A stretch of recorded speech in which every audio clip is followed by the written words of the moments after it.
Voila. This is spinach and what we call Egusi, melon seeds. Nigerians call Egusi. Now, this one, ask me why it's so creamy. You know how I got this texture and this beautiful color? I'll show you. Easy. This is what I got from Egusi. That's what it's called.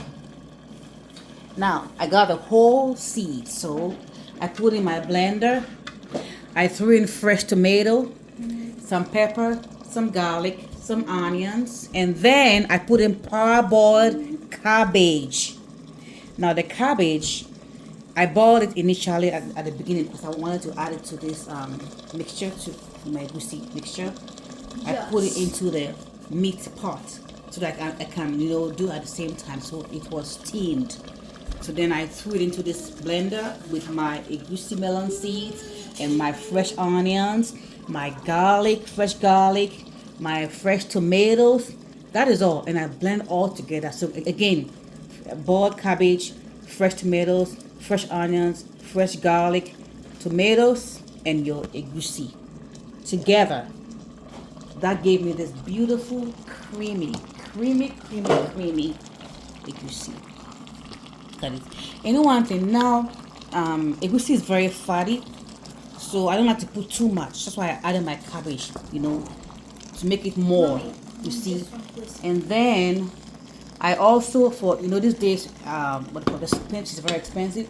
When you buy this frozen spinach in the bag, you put in the pot, it becomes so little. You guys know what I'm talking about. So when you add more cabbage to it, you don't have to put the cabbage inside, like chop it up. You can blend it with the egusi like I did, because it's white. It's a white color for the cabbage. You don't want to make your egusi look white. Put it. You don't want to make a spinach look white if you chop it in. I mean, some kids don't mind. Some with the seeds in the food, they don't like it. So you add it with this. You blend it with the egusi, and you can add the fresh tomato, the peppers. You can add your garlic, your fresh onions. And that's it with the cabbage. And then you blend it in. Wow! You see how creamy it is? Just look at it.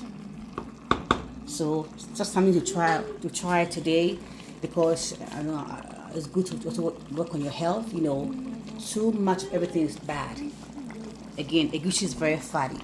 It's fatty. So I mean, but it has good nutrients. But you want to eat too much of it. You want to balance everything. So if you want to have more egusi, make it more wider in your pot, mix it with boiled cabbage or even the fresh cabbage. You blend it with fresh tomatoes. You can add, or you can do that. You can omit the tomato. You don't have to add it. If you want color, you can add it. If you want, you can take it off.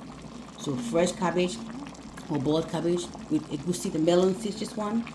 You can add peppers, garlic, and onions, whatever you like. I had a whole pot of this thing. A whole pot of it. I had a whole pot of this one. It was full up with all the ingredients, and I poured it in on my meat. And the last thing I put in was my frozen spinach. You see, and there you all have it. You can add olive oil on the top a little bit, or add some small red oil. That's it. And God bless you all. Have a blessed week. Stay blessed and try this healthy food. Okay? God bless you all. Bye bye.